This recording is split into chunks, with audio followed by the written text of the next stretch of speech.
fish are not really biting, so see if I can slide back without knocking my phone back over again.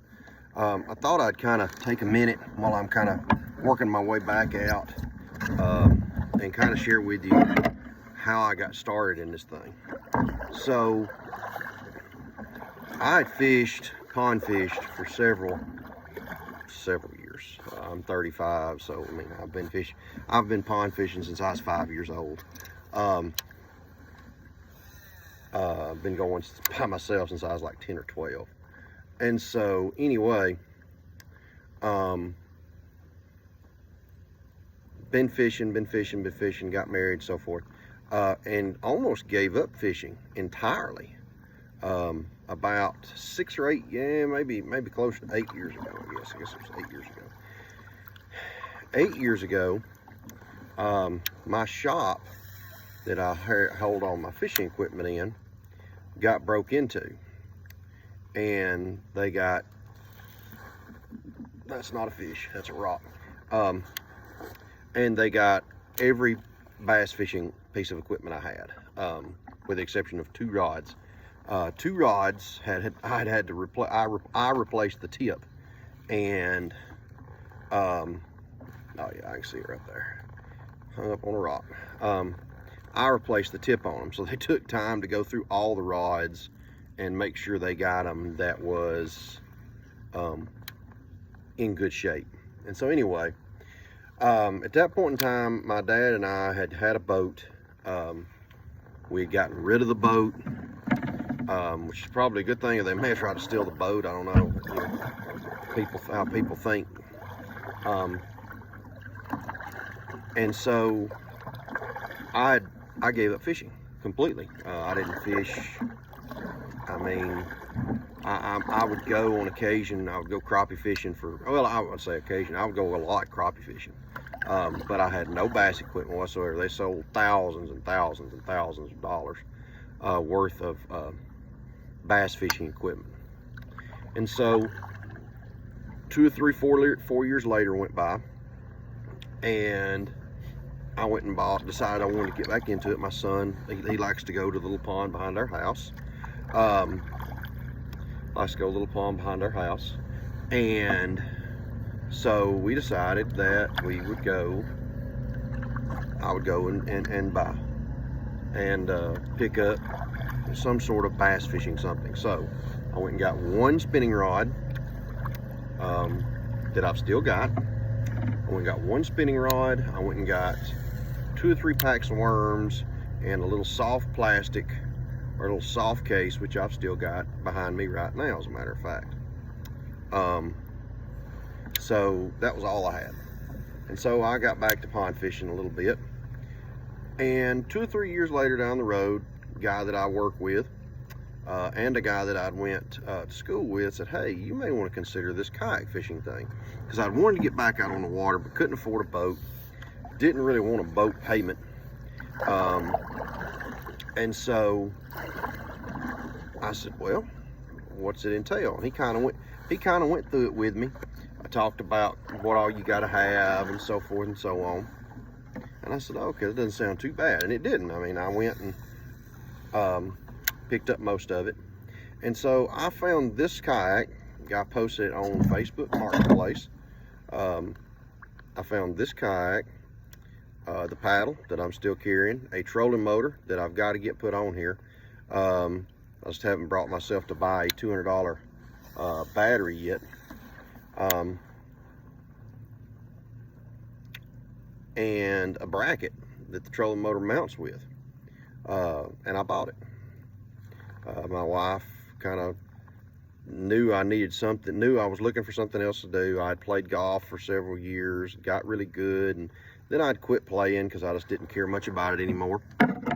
And so I got into this. So I went, my first trip was to DeKalb County Lake in Sylvania.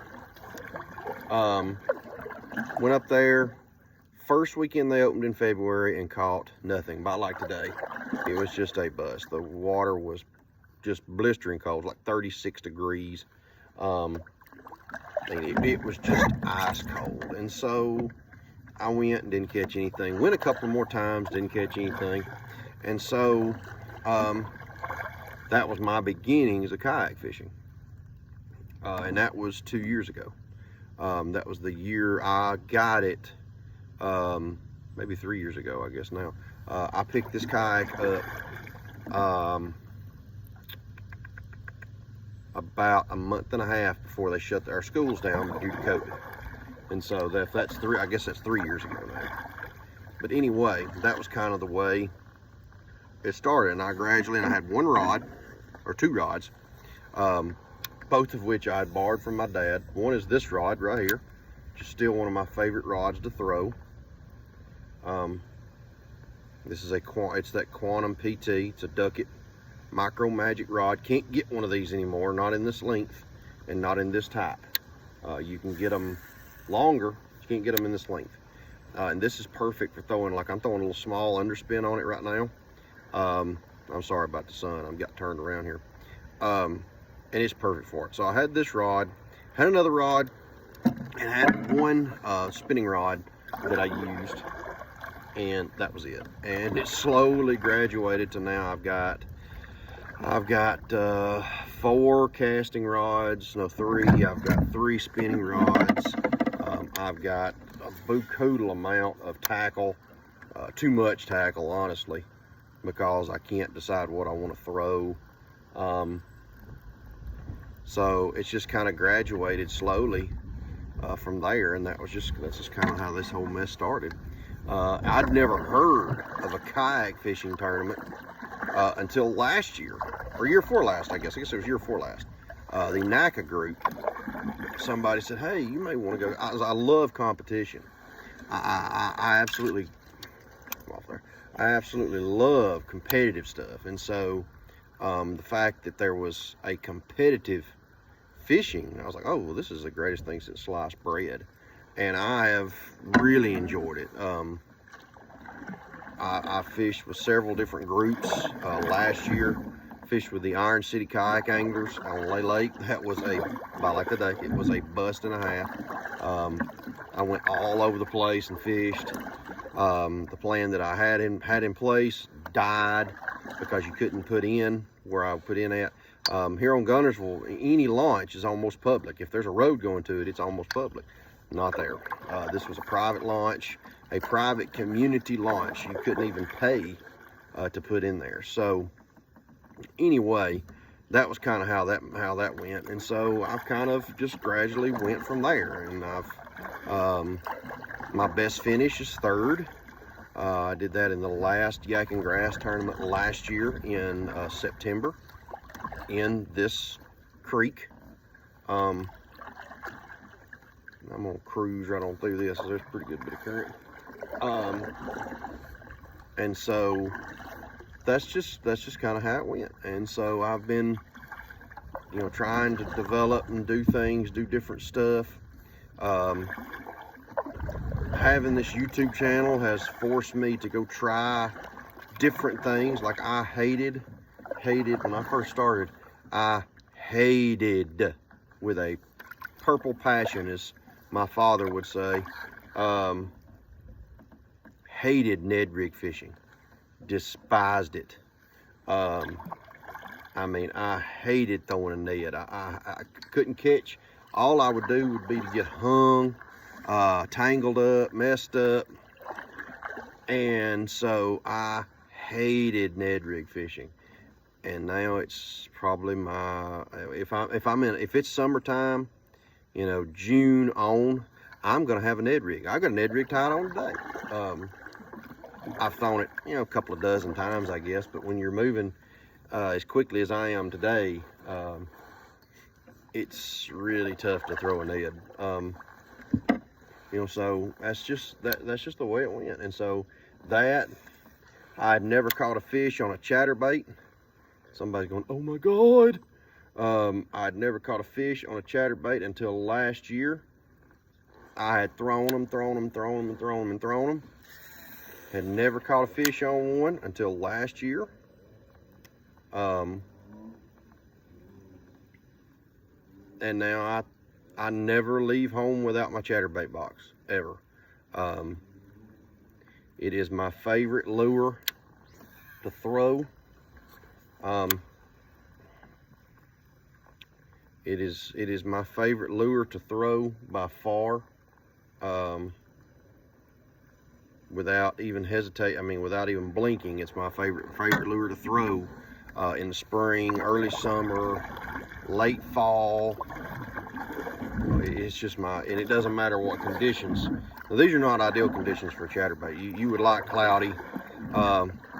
Cloudy with a little murky water is really better for a chatterbait, my personal opinion on that. There'll be some people, I'm sure, that would disagree with that know more than I do. That's my own personal opinion. I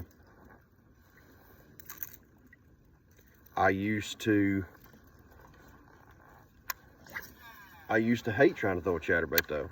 Even earlier this year, when I went to Lay Lake, I threw a chatterbait quite a bit and did not get a bite. And so I've learned a lot. I've learned about right there, I think. I have learned when to throw, when not to throw. Now, certain things hadn't changed. I still hate throwing a frog. That hasn't changed any. I caught a good fish on a frog in the last tournament I was in, but I despise throwing a frog. I just don't like. I like the flapper frogs that Spro makes. I think Spro makes them. The flapper frogs. It's just got the two little legs. Because that's like throwing a buzzbait. You just throw it out and reel it in.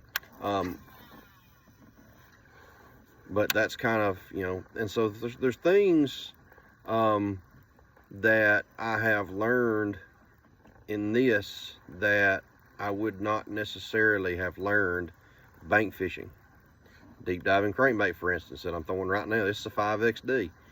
You don't throw 5XDs on the bank. You can't throw one far enough to get it down without it beating the bottom all to death. But out here, you know, it's just part of the game. You throw them. And I'll probably throw one I'll throw one Saturday at Duck River.